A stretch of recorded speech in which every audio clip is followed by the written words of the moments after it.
hard to spot like time wasters though, because you never wanna rule someone out. Exactly.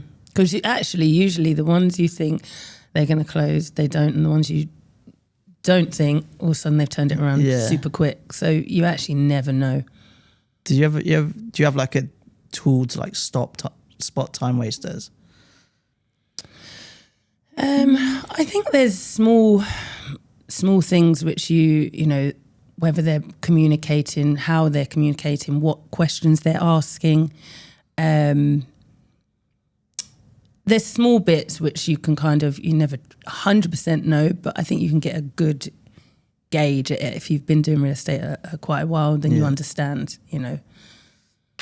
I had, when I was back as an estate agent in the UK, it was like my first it's probably 2 months into the job. And like it was the summer and we were starting to get loads of prank calls in the office where kids would just like ring the office and then you'd answer the phone, they'd put the phone down. Or they'd just like say, I want to view like a really expensive house, and then try and book a viewing, and you go to the viewing and there'd be no one there. So in Nottingham, I had an instance where there was like prank calls happening and kids used to ring the office, try and book viewings, and then obviously just not turn up, just waste your time because summer holidays and they were bored. Someone rang the office and it was a young person. One of my colleagues answered the phone. He thought, oh, this is like a prank call. I'll transfer the call to Josh because I'd only been there for like 2 months. So I was speaking to this lady.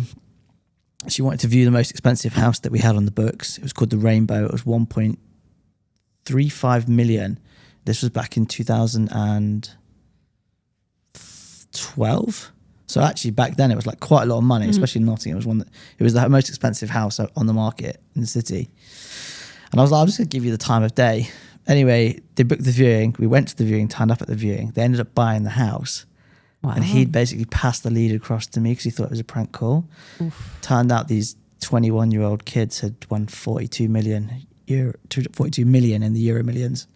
And they bought a house. And they were horrible. They were horrible people. Yeah. Why? They just like knew money. And I think they ended up breaking up in the end. But yeah, they were not fun to deal with. They got way above their station. Okay. But that's the thing, you don't really know. And I know, you know, some people will brush, or some agents will brush clients off because they're not serious. Yeah. But it's your job. Why not? Because you really don't know. And like you said, it could just suddenly come through. So. Yeah. The biggest deals I've ever done are like times when I don't want to go to a viewing. Same. I remember being super hungover recently and then being like, oh, I've got to go to see a developer. And I never ever go to the developer office with clients. And I did in this instance and it turned out to be really good. So I'd say to everyone out there, like, even if you're hungover, make sure you go to the viewings. Yeah, definitely. We can talk about developer agents as well, because we had one in the office. I don't think you two were there. You two had gone yesterday. We escaped. I don't know. You missed like 4. Oh, yesterday. Yeah. After lunch? After lunch. Yeah. During my lunch. And I warned her.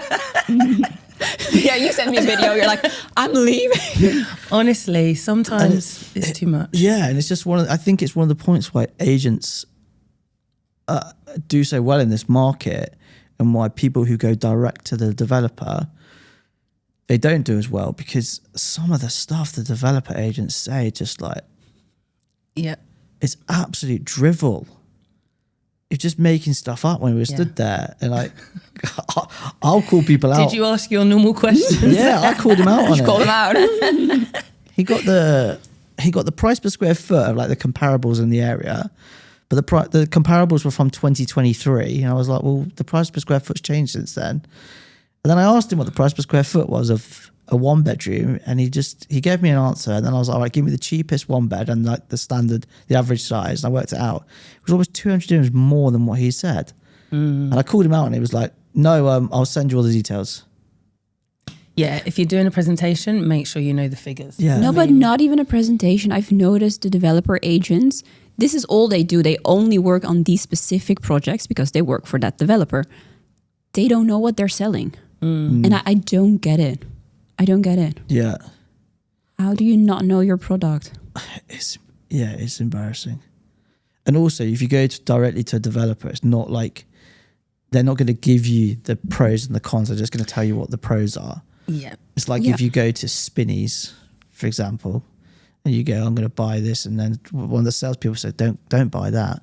You won't like it. Yeah, go to Waitrose. Go to Waitrose. But this is why I say to clients, every client can go direct to developer, but they're not going to get the best service, right? Because you go then, like you said, you're going to get literally just that project sold to you, whereas an agent will give you the pros and cons of various different projects and will give you the best service for what you're looking for, So, yeah. Can you imagine walking into like Ferrari and then them going, no, don't. You should go buy a Lamborghini. That will Lambo's definitely better. suit you better. it vibes better with you. And you as the customer are going to be like, oh yeah, actually, That's what I want. that's really great advice. Like, I've never understood that when there's like people that you don't pay anything for, they just give you advice, and B, like, why? Same as when you shop for mortgages. Like, people who go directly to their bank are missing out on, like, 100%. they're leaving money on the table in a big, big way. And weirdly though, when you speak to clients, until you advise them, they all want to go to their bank and they don't want to use a broker, like a mortgage broker. Like it's like a mortgage broker is going to tell me the wrong thing or not give me a good deal. And it's so strange. And when I ask them why, and they're like, oh, well, I've been my bank a while. I'm like, that doesn't mean a thing. Do you want the best rates or do you want to be in a relationship with your bank? Yeah. It doesn't make sense. So I think they don't understand what the mortgage brokers are actually doing. But I also feel like, because I've dealt with some really bad mortgage brokers and they delay the deal when you're doing a transfer for secondary. I've had this happen. So I do get where maybe some people come from if they had a bad experience or they don't know who to contact. True. But at the same time, them going direct to their bank can still delay things as well, right? If their bank depends on the bank and depends who they're dealing with at the bank. Because I know, but I do get where some people come from or that they're hesitant. It's also like talking about finances, people tend not to like doing it, especially from the UK. Like, we try and keep our like finances like, oh, we don't discuss that. Same from Dutch we people. don't talk about how much like people earn like in a company. You like in a Dubai company, most of the time like what your colleagues earn, but in the UK you'd never know because no one discusses Yeah, I it. wouldn't. I don't know like what my friends at home make or people I used to work with. That is like hush hush. And didn't you find it weird when you came here and someone was like, oh, what do you earn? What's your salary? I was like, how much rent do you pay? I'm like, why are they asking me these questions? Like, what are they trying to get to and why do they want all my information? Like, is this a scam? Yeah. Everything is always like, how much is like, like, how much did you spend on dinner last night? Like, It's very open here. yeah. Very open. I quite like that though. I like it too.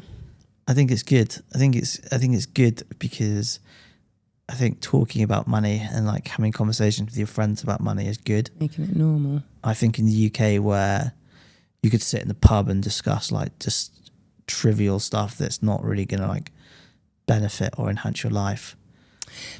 Yeah, partly, but I don't know. I feel like money changes people. So if you're, if someone says, oh, how much do you earn? And you're like, oh, I earned $1 million this year, let's just say. And they're like, oh, well, dinner's on you. And, do you know what I mean? Like, and then they start changing their attitude towards you. So in a sense of like, all right, yeah, I brought this and it was that much. Okay, it's mine. But in the sense of what you have, I like to just be normal and do normal things. So I don't want people judging before they even know me. Yeah, get that.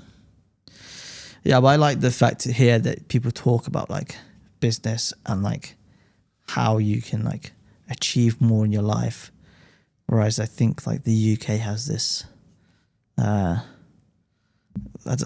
don't know. What do you want to call it?